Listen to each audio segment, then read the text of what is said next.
Well, hello, everybody. We are so excited to be here. I'm honored to be part of the annual Rainbow Push Coalition annual symposium on telecom and media policy. And I'm excited because I actually get to be in the company of people that I admire and respect in this area that we're going to talk about next. It's no secret that this pandemic has elevated the importance of closing the digital divide. Shameless plug, my book will be out next year on that same topic. Finally, I've gotten a chance to get it done and get it ready for publication at prime time. Thank you. Support us, sister. Please support us. But most importantly, we're also finding out, and this is evidenced by the White House's new initiative in these listening sessions, on how important it is to address the same type of disparities and inequalities that exist in algorithms and other autonomous systems. You think you're not affected by this, but you are. The movies that you watched and the recommendations that came up next was all part of a positioning algorithm. The purchases that you are now making for the holidays that are actually being recommended to you are all part of an algorithm. But there are other harms that we have to deal with. And those harms include when those algorithms actually oppress, as my dear friend Sophia Noble says, or they create the type of predatory consequence like higher interest credit card loans and rejections on mortgages, and simply misinformation and disinformation that would throw people out not to vote, suppress our vote. That's when we actually have problems. So I'm joined today for this panel as part of the symposium with three experts, three people that I highly respect in the space who are out there talking about these issues. And we plan to really think about something that I'm working on at the Brookings Institution in my role. How do we actually encase race and AI in ways that we actually are more productive and on the right side of history when it comes to equity and how it's democratized for people who look like us? So joining me for this conversation are Renee Cummings, who is a data activist in residence at the University of Virginia and all things powerful. You got to watch her LinkedIn page because she is constantly on the road talking about these issues. Danielle Davis, who actually works at the organization that I used to work at, the Multicultural Media, Telecom, and Internet Council, who is a senior policy counsel there that is focusing on all things AI as well as other telecom policies. And Bertram Lee, yeah, he's the only guy on the panel, but he's actually real powerful because I've watched his career ever since he was a little baby. Psych. He is counsel for media and tech at the Leadership Conference for Human and Civil Rights. Thank you, everybody, for joining. Thank you. I appreciate you. And thank you, Bishop, for having this conversation, and Reverend Jesse Jackson. So I want to start out with some brief remarks on why AI as a technology needs to be encased in this conversation that we're having today, particularly why it's important for Black communities to essentially take this on as a conversation starter, as opposed to being more passive about it. I want to kind of hear from all three of you, and I'd like you to take this opportunity to also share a little bit about your work. But let's start with each of you on why we need to talk about AI in the Black community. Let's start there. Why don't we start with you, Renee? We'll go to Bert, and then we'll go to Danielle. Thank you so much, Nicole, and thank you for including me in this conversation and among these distinguished panelists. I think we've got to pay attention because AI is happening, and it is happening at a speed and at a pace and in a very pervasive way, and we're being impacted. You know, one of the things I've always heard in AI ethics is that these consequences are unintentional, the negative impacts, the bias, discrimination, the things that really impact and traumatize our Black and Brown communities.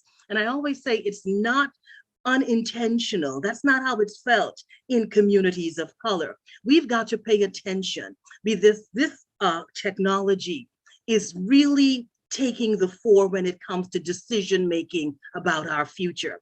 And I always say an algorithm creates a legacy. It is just not a computational formula. And what is our legacy? Because when an algorithm makes a decision for us, and the challenge is this, when that decision is made for us and about us, we do not even know it has been made. And that is the scary thing. And if we do not know that these decisions are being made from us, made about us, what it's doing, it's designing our legacy. It's saying what we have access to, what we don't have access to, what opportunities we're going to get, what we're not going to get, whether or not we are deemed worthy of credit, of jobs, of educational opportunities, of healthcare. So just every impact of life is being designed by an algorithm, and we've got to pay particular attention. And it just brings me back quickly to criminal justice, because criminal justice is the space where we are seeing that algorithms are redesigning the ways in which justice is being administered. And it's impacting Black and Brown communities in very real ways when it looks at who is being denied bail, who is being given access to freedom, who is given access to other opportunities. And we've got to think about that. How policing is being done, how algorithms are being deployed on the streets. We've got to pay attention. And it's something that I talk about all the time, the digital chokehold. And what we're seeing right now with algorithms is that they're being used to create digital force. And we've seen that chokehold that was used to kill George Floyd. So I just want people to imagine that a chokehold is being designed similar like to that, with algorithms that we're not seeing, but if deployed against us, could be just as deadly.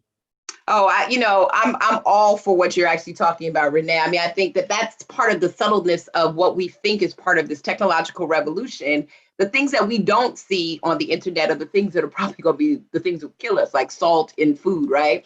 It's one of those things that's peppering the digital economy, but at the expense of others. And for people listening, when we talk about algorithms, and I've defined this in papers, we're really talking about these series of repetitive actions, things that computers learn about us that give them this cognition or memory of the activities that we do over and over and over again.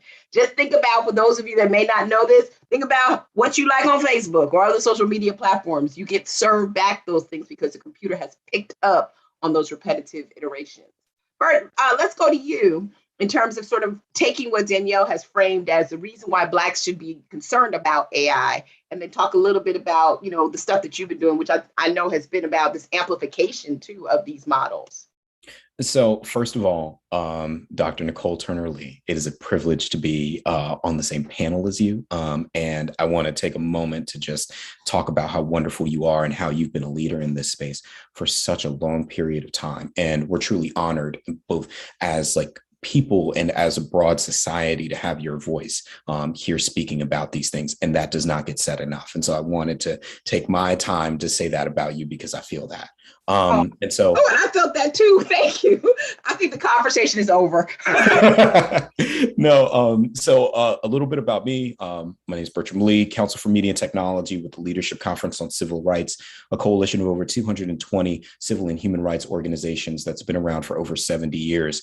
And I staff our Media and Telecommunications Task Force. And that task force is with a number of organizations that focus on issues of media, telecommunications, technology, including AI. And one of the things that I think that Renee said that was particularly true when the House Judiciary had its facial recognition hearing and Mr. Williams was testifying in front of them is that we don't know what this AI does, and we do not have enough transparency as to how that AI is being used and how that AI has a disparate impact on marginalized communities.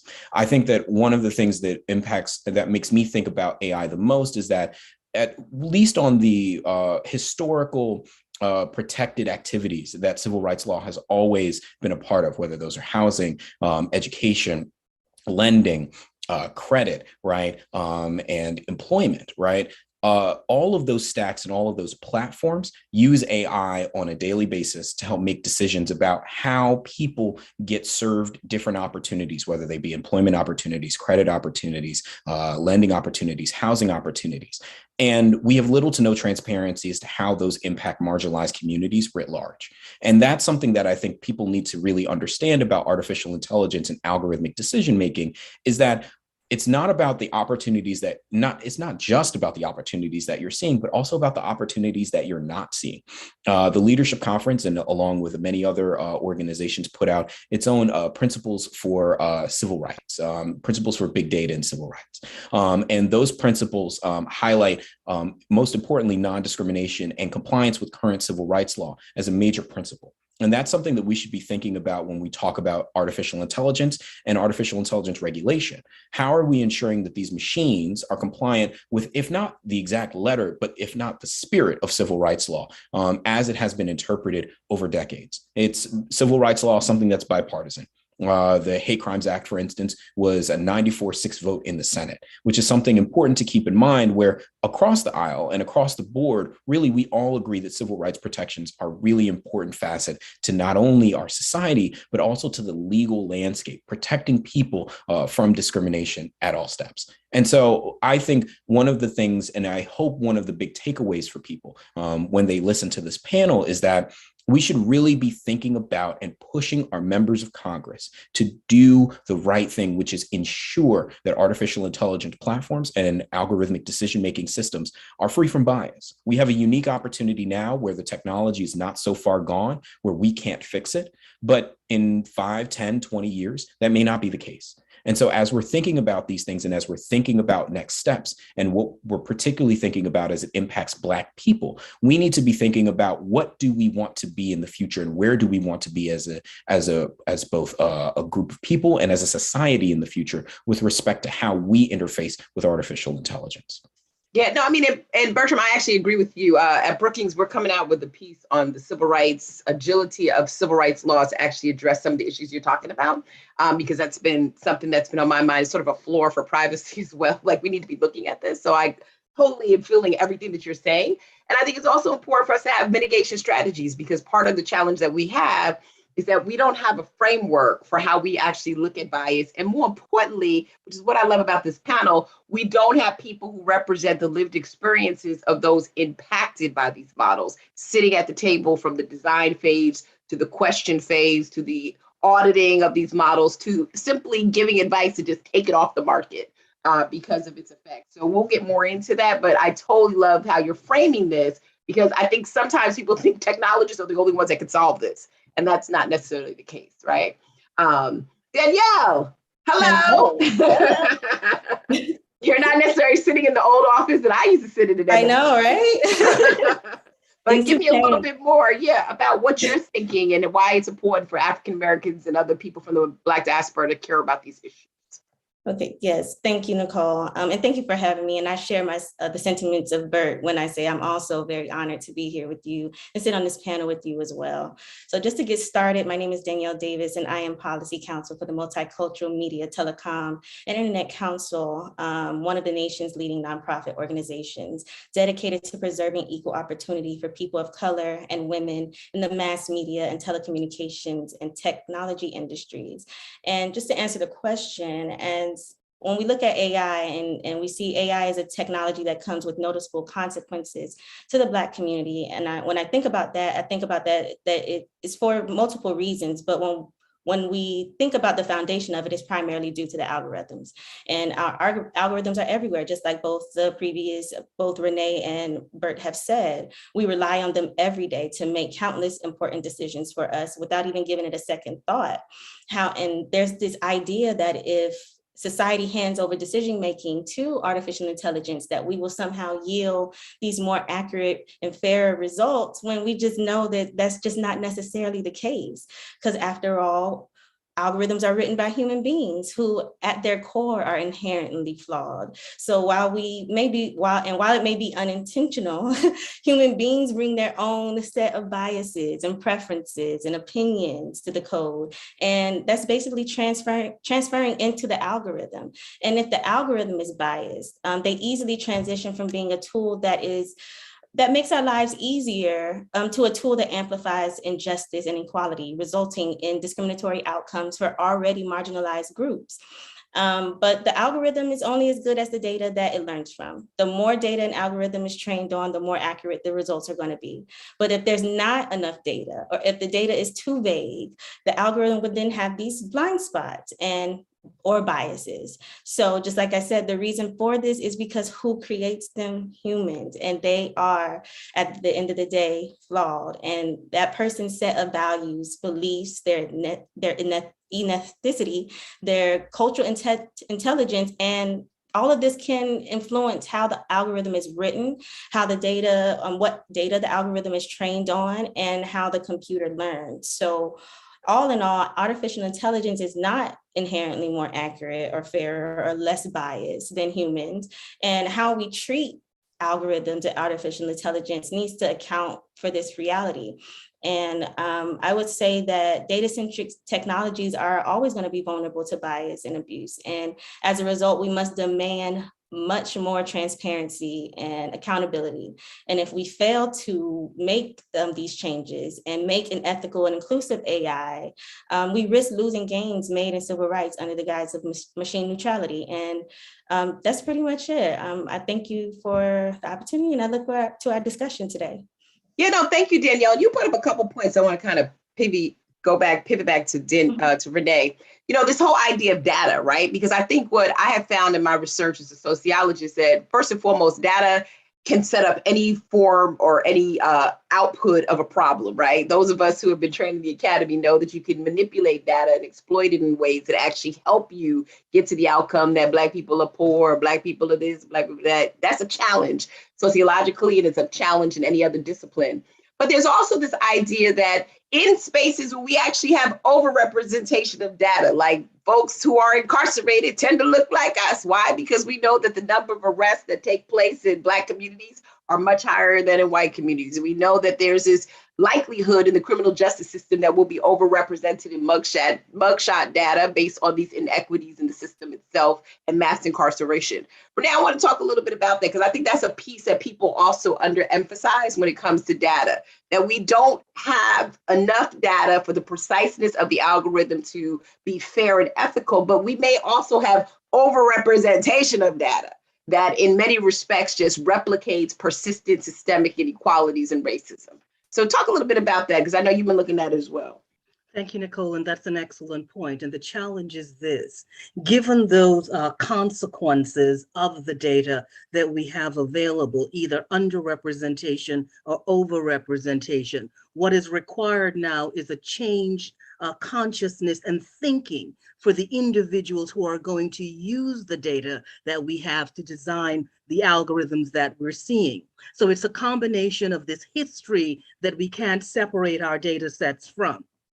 It's that history that speaks about what it is to be enslaved and what that experience was, and the 3/5 law, and the fact that a Black person was considered 3/5 of a white person, and slave patrols, and all of those things and those ideas and those concepts that still linger in the consciousness of those who have the power and the privilege to design the technology. And that's the challenge and the fight at this moment when it comes to AI and when it comes to algorithmic decision-making systems. So it's the data plus a particular kind of thinking that's driving the kind of technology that we're seeing that is biased and that discriminates and that disenfranchises and that divides, and that's creating the kinds of trauma that we are now experiencing. And most people don't think about data as creating trauma and data as creating long-term negative impacts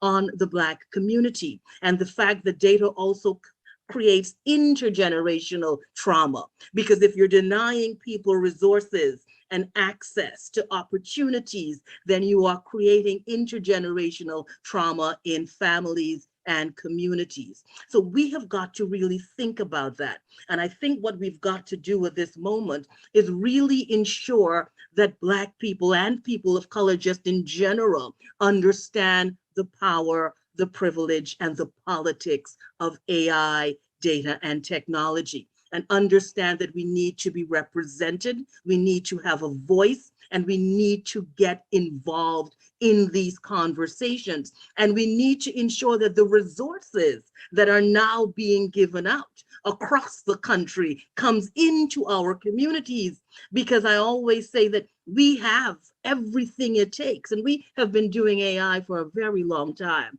I tell people, think about George Clinton, and think about Bootsy Collins, and think about the atomic dog, and think about the moonwalk, and think about all those things, those Earth, Wind, and Fire and their costumes. Think about everything people think about when it comes to AI and when it comes to being futuristic.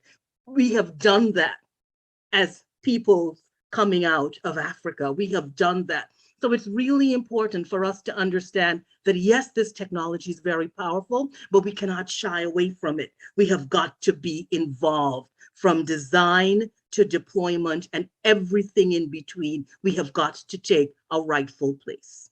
Yeah, and a lot of what you're talking about, Renee, is we've got to move ourselves from being the products of these systems to being the producers of these systems. And given what your comments are, we have to understand that we have a long history of modern efficiencies today. Without us, there are certain efficiencies like the cotton gin and other things that would not have been created. And so we have to make sure we're not disaggregating ourselves from this. But Bert, I want to shift to you because part of the other conversation I think that happens is we have like this technology conversation in terms of the productization of Black people under these systems, but we often don't have the conversation, which I find in my circles to be sort of divided, around the manipulation of us too as objects of oppression. So thinking about misinformation, disinformation, algorithmic amplification, the fact that these communities, these subgroups that we're in, they have the potential for power or the potential to be suppressed. Talk a little bit about your work in that space and how you've been looking at like algorithmic amplification and misinformation and disinformation as well. Thank you for that question. And I think one of the ways, I'll give two examples that are pertinent to everyone, right? In 2017, Bipartisan Senate Intelligence Committee put out a report about attempts by third parties to manipulate the 2016 election. And the groups that they targeted were Black people. This is a bipartisan commission that found this report and found that Russian operatives targeted disinformation and misinformation towards Black people during the 2016 election. Now, if you fast forward to now, where we have a global pandemic, recent reporting has highlighted that accurate COVID information does not reach communities of color, and in particular Black communities, as well as it reaches white communities. And so I think disinformation and misinformation, and really more broadly kind of the algorithmic amplification ecosystem, has to be looked at for its disparate impact on marginalized communities, and in particular Black folks. Black folks already have issues with accessing the ballot and accessing the franchise. There are a number of the John Lewis Voting Rights Act highlights that, right? And then also COVID has decimated Black communities. And it's only going to go further with the Omicron variant, right? With more Black people being unvaccinated than their white counterparts. And we need to think about these things as to not only how we think about the algorithms itself, but also about the media that we consume. And we need to think about those things in tandem, because we need to hold the algorithms accountable, but we also need to highlight where, in fact, these kinds of messages are coming from and what they're actually doing. And I think you have to have a both and. One of the things and the ways in which you can fight against that is having a much better Black specific and or I would say community specific, I would say, media infrastructure is the term that I would say. And one that shows accurate information on the ground towards marginalized communities. I think in this time about the Afro, right, or the Root, right, as highlighting issues for marginalized communities across the nation. And I also would say that we need to hold platforms accountable for how they spread dis and misinformation toward these communities, especially in a voting context. The 2022 election is right around the corner. It is going to dictate whether we have 2 years of obfuscation or 2 years of moving issues forward to better our society. The 2022 election could not come at a more critical time, not only from the context of the pandemic, but also within the context of the things that are going to impact our communities, in particular Black communities, the most. And so as we're thinking about algorithmic amplification, it behooves all of us to really rethink the kinds of, I would say, media that we're consuming, and really think about whose benefit does this give? Is it towards our community, or is it towards another entity that wants to imbue chaos into our society? Mm-hmm. And that's something that it's complicated and it's hard. But I think recent reporting and recent reports, especially from Jin Yan at Brookings, mm-hmm. highlighted just how nefarious these algorithmic systems work, and how algorithmic amplification, algorithmic selection, and also with respect to advertising works and impacts marginalized communities in giving people opportunity, giving people good information, giving people access and ideas, and giving people the ability to access more government services, child tax credit, emergency broadband benefit, soon to be ACP, Affordability Connection Program, right? All of these programs need to be put out towards communities of color who are disproportionately impacted and need these services. But if instead these communities are getting disinformation and misinformation, our communities are going to suffer. And that's something that we need to really think about as we're moving forward with respect to algorithmic amplification, and specifically within the context of what is a platform's responsibility to this? What is a platform's responsibility for the data that they have? What is a platform's responsibility towards how it targets information? What is a platform's responsibility for stopping the vast spread of disinformation and misinformation in marginalized communities? And especially when it comes to different languages, we haven't even touched on that, right? The Facebook we have is the best Facebook that's out there, which is something that terrifies me to this day. But it's something that we need to think about when we're talking about what languages are being engaged with in disinformation and misinformation. How do we correct that? How do we build a community that understands the same basic set of facts and same basic set of principles? And how do we move forward as a collective and as a society? Yeah, I mean, you're kind of putting out, I think, some points that people struggle with, which is really understanding what's under the hood, which is sort of the proprietary information and the consequences that actually come as a result of these models. And you put out a term that I think is loosely defined and people don't quite know how to apply it when it comes to these predatory actions, discriminatory actions, which is accountability. Who's accountable for the results of these algorithms as well as the inputs? Danielle, when you think about the word algorithmic accountability, and it's so funny, I was doing a podcast with Matali Nakundo and Faraj Shadea the other day, and we were just talking a little bit about, this accountability term has been talked about for like the last 5, 6, 7 years. We're just now getting to framing what accountability looks like, because we now see, as all of you have explained, some of the discriminatory outputs that happen as a result.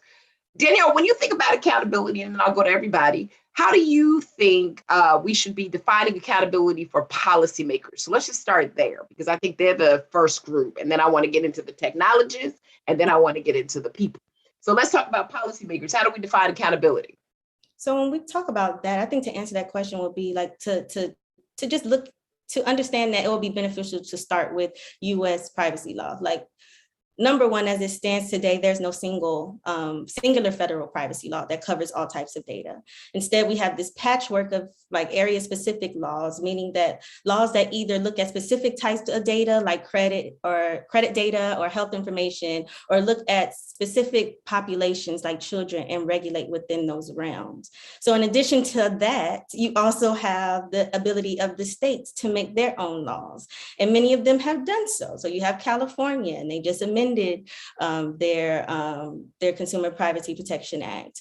You have Virginia. You also have Colorado, and you have at least 4 other states: Massachusetts, New York, North Carolina, and Pennsylvania. And they all have serious, comprehensive consumer data privacy proposals in committee right now. So you can see how, with this range of different laws, it's easy to see how people get confused or don't know what accountability is, or does Congress know what accountability is and what rights they do and do not have? And to add to that, like I said, you have federal, and then you have the handful of state laws. So we also have that there's no, this area is essentially just so unregulated, and it has caused companies to take on this anything goes mindset, and it hasn't been beneficial for us. So if we're going to be thinking about accountability, for one, we need to, like you said, define it. We need to understand if policymakers understand that definition themselves.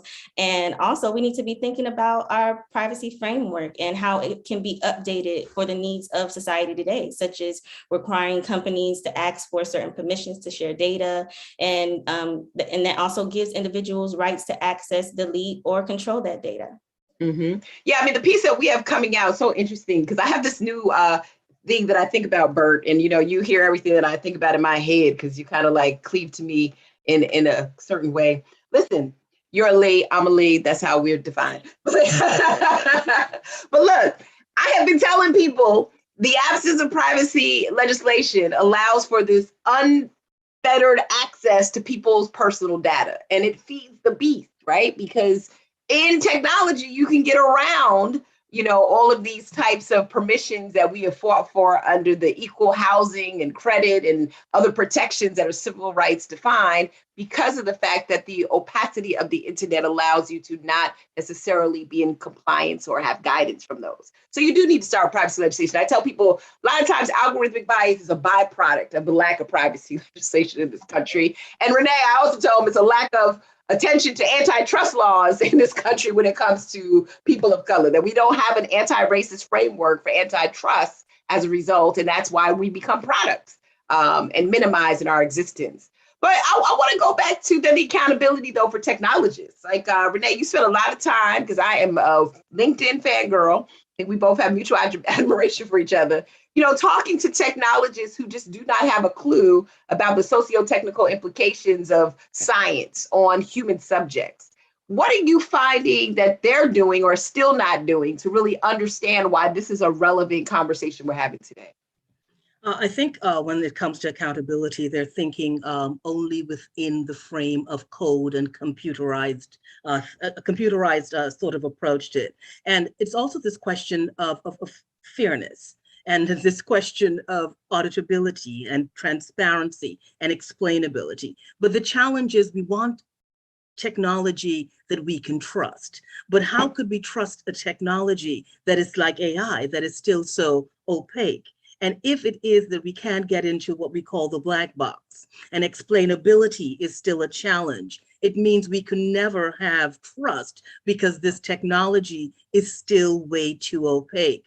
So when it comes to accountability, I keep trying to encourage technologists and anyone working in the field of technology to understand those ethical implications, to understand those long-term impacts, and to understand that we just can't debias technology if we don't debias the mind and the thinking and the history and the kind of consciousness we bring and the kinds of intent that we bring. So when we think about criminal justice and AI, and we think of the kinds of technologies that are being designed, facial recognition, predictive policing, now technologies that are saying that they can decide who is going to be a criminal by a particular age, or who walks the way a criminal walks, or if your walk is going to determine whether or not you commission a crime. And you're looking at this kind of pseudoscience that's now being fortified with something called AI. And you're asking yourself, what is the thinking? And I ask technologists, when you sit in a room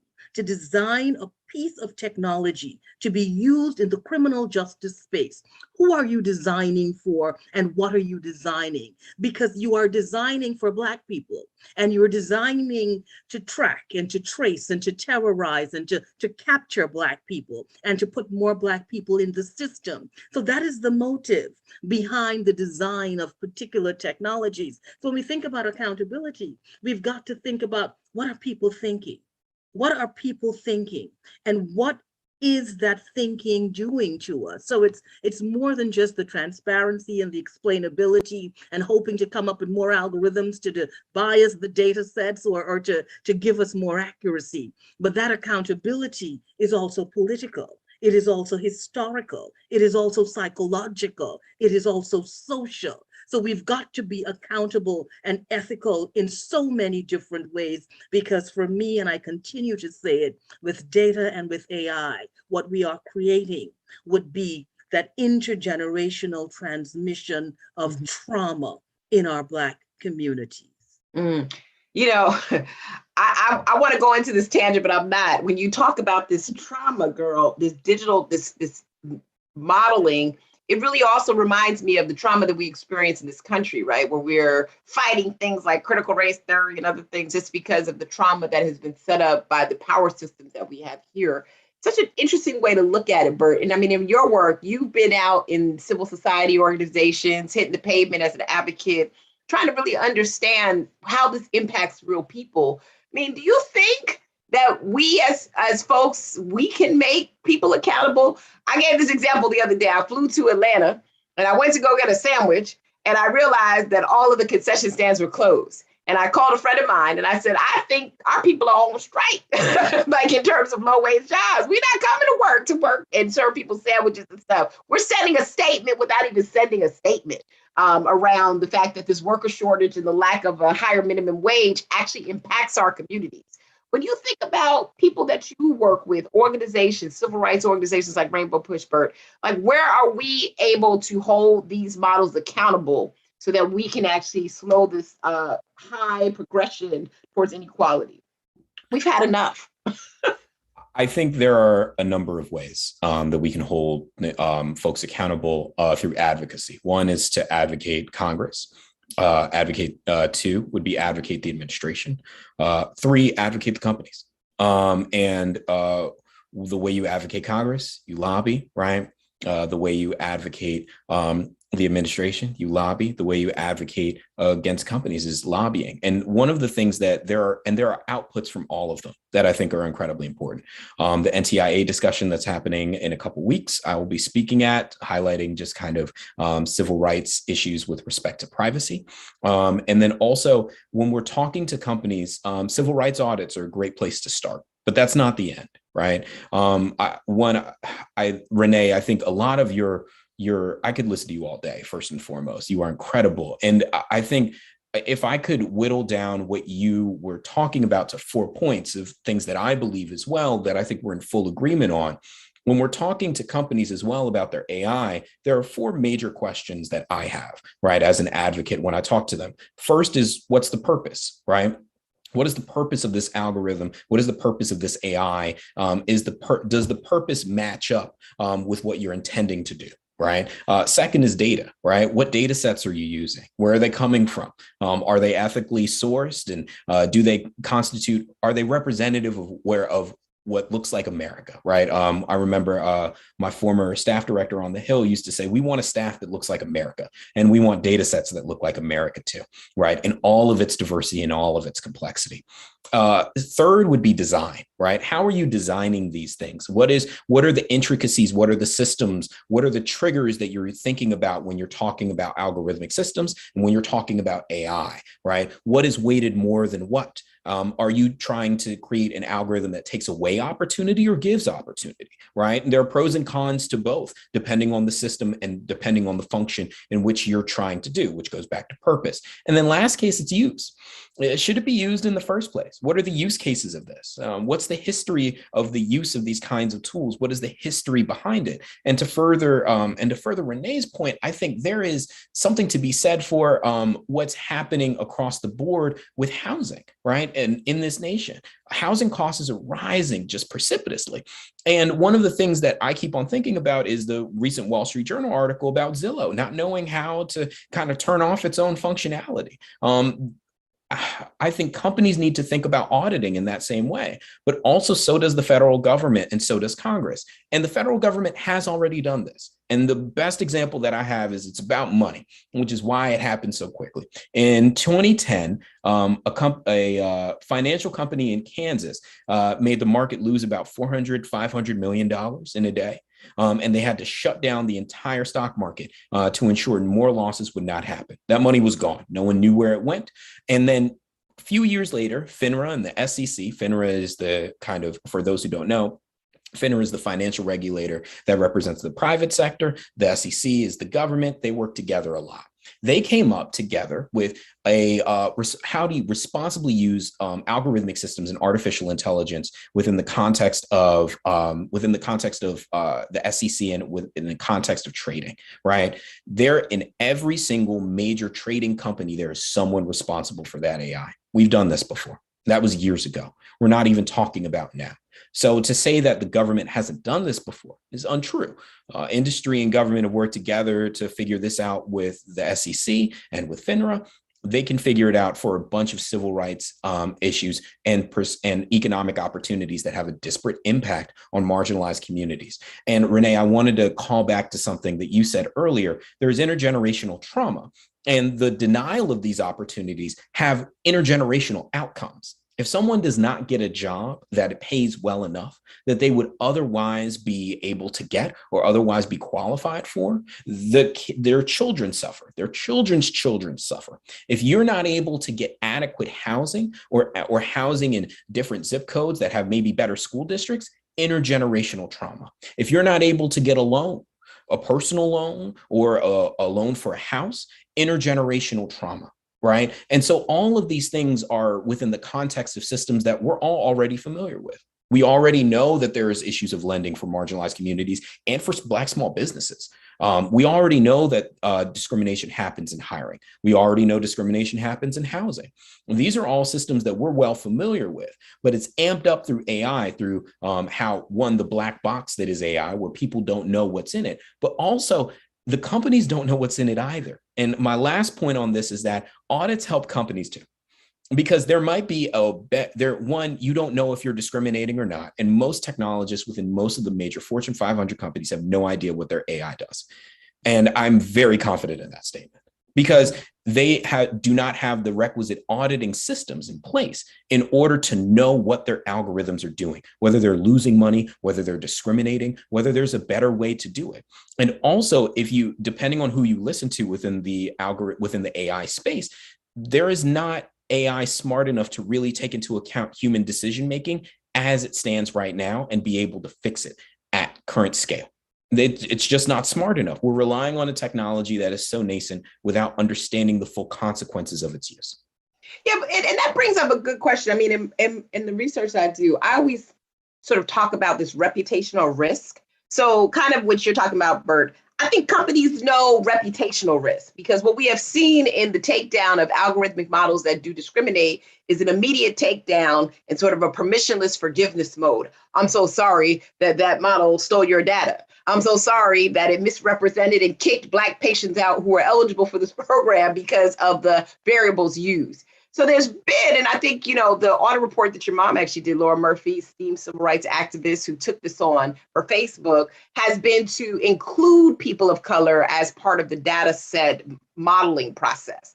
Now, I ain't gonna lie, I have been an advocate for including people of color to improve upon biases within these models with certain guardrails, like the fact that you cannot be indemnified like people were with Henrietta Lacks's DNA, and she lands up being a pauper because she helped you create a model that made you more money. Or you cannot dismiss whatever the outcomes are, create the type of irreparable harm that a person cannot actually take back because you've already kind of messed up their curated profile or curated decisions, because that's how the models work.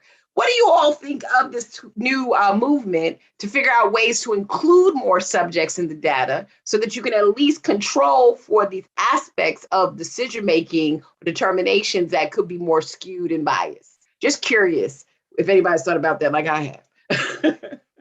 Well, I think is very, very important when we talk about these technologies, because at the end of the day, in order to create more of a positive synergy between AI and race, there has to be some type of intentionality that's currently not present right now. And if we want to mitigate the issue, we can't just approach it from a technical aspect. Like Renee was talking about earlier, we have to pay attention to the human aspect that actually contributes to the biases and the inequalities that we see. And one of the main reasons is the fact that there is a homogeneous group of people building and developing these algorithms, predominantly white male, and it's reflected in the accuracy rates, and it's also just not representative of our society. So if we're going to be doing this and trying to create these more positive synergies, we have to have a willingness to do something different. We have to have a willingness to want more people to participate. We have to have a willingness or a willingness to rethink what their diversity and inclusion efforts look like throughout their entire company, not just when the product is done and the chief diversity officer comes in, not just at that stage. We're talking about from start to finish when you're writing the algorithms and when you're training the data sets. So I think we can achieve this, but it just has to be more intentional and has to be more of an intentional effort to really want to do something. Yeah. Anybody else, Renee? I'll just jump in here. We're hearing all this talk about the Biden administration soon to create this Bill of Rights for the rights-based framework. Yep. Right. And I keep saying the last time we wrote a Bill of Rights, we weren't included in those Bill of Rights. So my question is, are we going to be included in this Bill of Rights? And if I have anything to do with it, we will. Exactly. And I'm confident that you're going to ensure that we are. So the challenge is not just making the data sets more diverse, but putting the money in our communities where we can have the community engagement and community participation in AI and the solutions that are being designed for our future. We don't want it to be designed for us. We want to participate. We want to design. We want the agency. We want to self-actualize. We want to self-express. We want to do all of those things. So for me, it's just not, let's make the data sets more diverse and get more white people to collect more data about more Black people, right? No, we don't want to do that. I think we've got to look at what's going on in our schools, put the investment there, get more Black and brown children involved in STEM careers, get them into the university system, get us into the organizations, give us the money to create our own organizations and startups, and let's put the investment. So if we're going to do all these major tech hubs across the United States, how many of those are going into our communities? How many of our communities are going to lead the design, the development, and the deployment? So I want more than just diverse data sets. I want investment, diverse investment in our communities. That's right. I'm so go ahead, Bert. Go ahead, Bert. No, I just want to add a few things to that. One, shout out to my former boss, Chairman Bobby Scott, who's been talking about this for decades, and the committee on, and he's chair of the Education and Labor Committee. And I worked for him, and I know that he cares about this deeply, especially at the intersection of people of color and marginalized communities and technology. And so I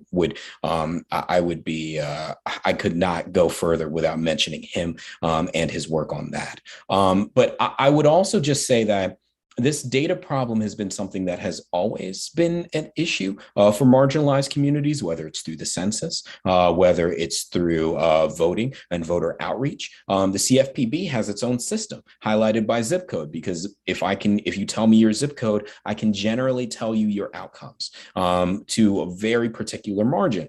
The issue is not data. The issue is that how are these tools being used right now? And this is where we get back to audits, right? How accurate are these systems right now?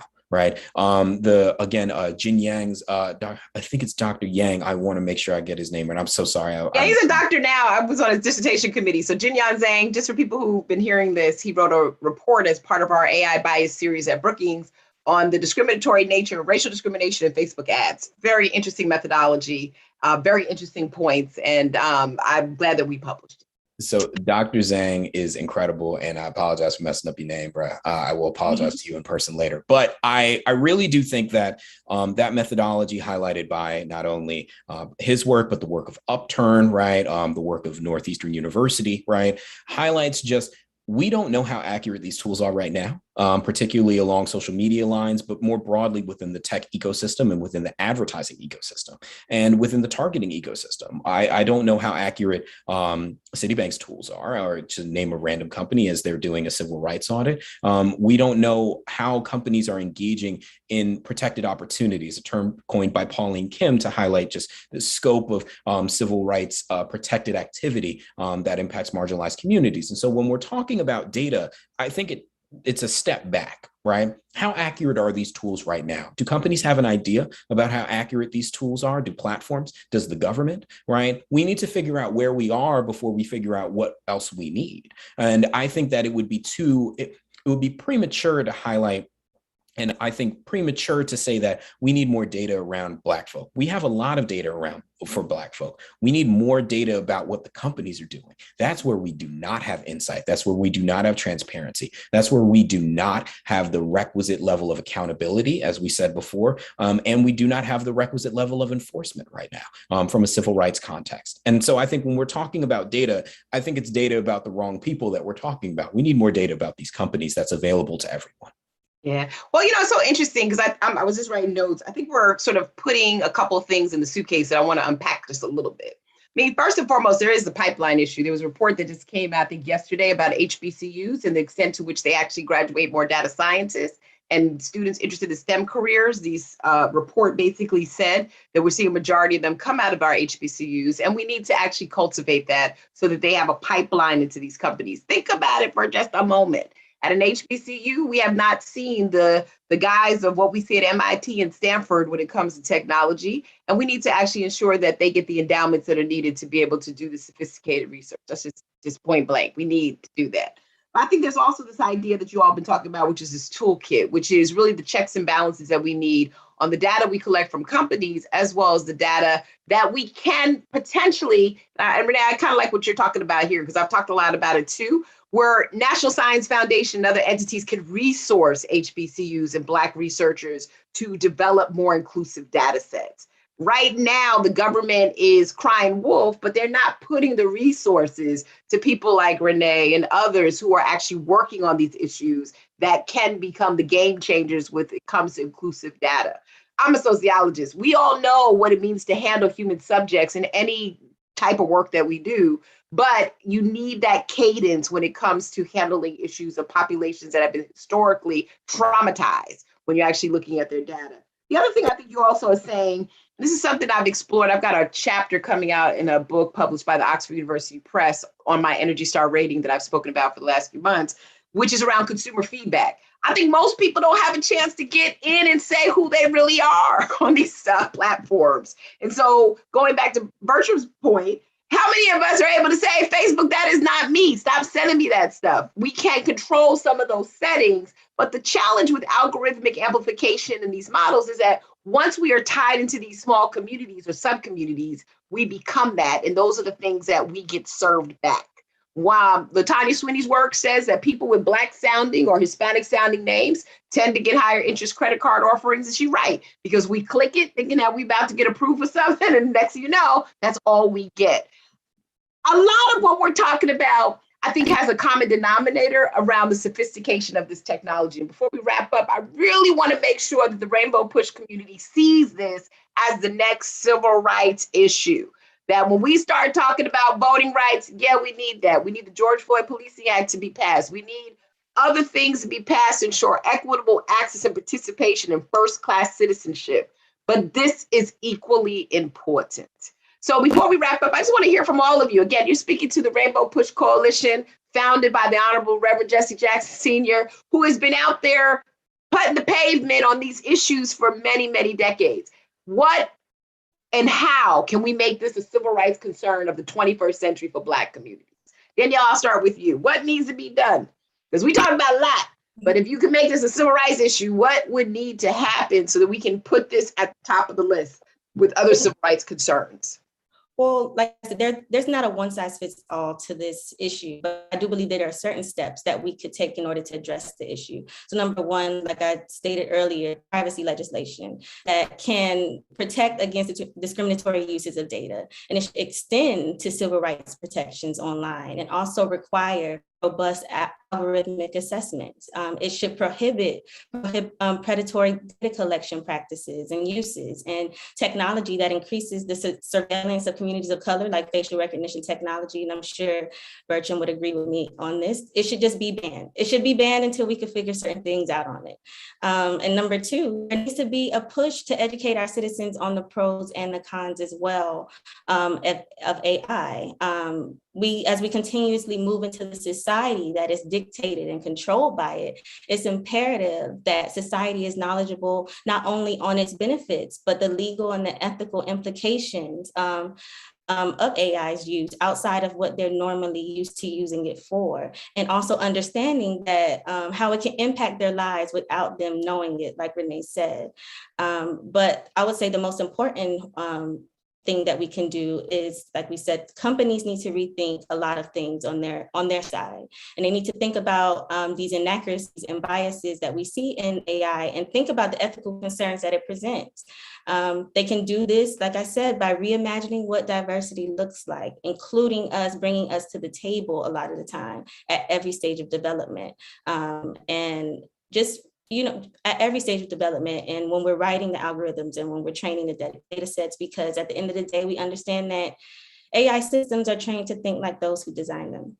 And we must keep that in mind when we're thinking about how it influences how the algorithm is written and what the algorithm is trained on and how the machine learns. So bringing multiple backgrounds and ethnicities and races and religions all together can only be a benefit. And essentially what I'm saying is that diversity and inclusion could help mitigate the bias in AI. It's not a complete fix, but that would definitely move us forward. Yeah, no, I agree. And they should have more sociologists like myself sitting at that table too. And political scientists and ethicists and lawyers and civil society activists at the table. Bert, how do we make this a civil rights issue? I know the Leadership Conference got you, so that's one step making it a civil rights issue. How do we make this something that is as prominent as the other civil rights issue? That I'll let Renee take us out. That is high praise that I am not deserving of. I will say this. I think one, it is a current civil rights issue. Protected opportunities, housing, lending, employment, credit, education are all have an AI or artificial intelligence and algorithmic decision-making elements to them as they stand right now. We are not talking about the future. We are talking about the present. And we need to act expeditiously in order to ensure that our communities are not left behind. I would say that would be my kind of broad point. But to the Rainbow Push Coalition, I want folks to understand that this panel is not unique. There are a number of talented, especially talented Black women who are working on this issue across the board. If I named them all, we'd be here until next week. And I think Renee, Dr. Nicole Turner Lee, Danielle Davis, who I had the pleasure of working with at the leadership conference when she was at the National Urban League, are brilliant. And there are more brilliant women behind us and behind them. And there are more brilliant people behind us to be able to think through these issues. And so one of the things that I think doesn't get highlighted enough is uplifting these voices, particularly the voices of these wonderful women of color who I'm grateful enough to share the panel with and humbled to share this panel with. And so uplifting your voices is a part of this because you all have been thinking about these things for years. And you all are brilliant and you all are experts. And so we're all going to go through this and work through this together. But ultimately, at the end of the day, what we're talking about is compliance with the law. We're talking about civil rights laws that have already been enacted. We're talking about, if not the exact letter, but the spirit of what non-discrimination looks like towards marginalized communities and towards impacted communities, and building a future that includes marginalized communities moving forward. Yep. Renee, take us out. I think I would just say that we have got to understand that data rights and digital rights are going to be, or at this moment, are the biggest fight when it comes to civil rights of this generation. And we've got to think about hope, and we've got to think about dreams, and we've got to think about legacies and understand that these words are just not words. This is our future, and our future is now.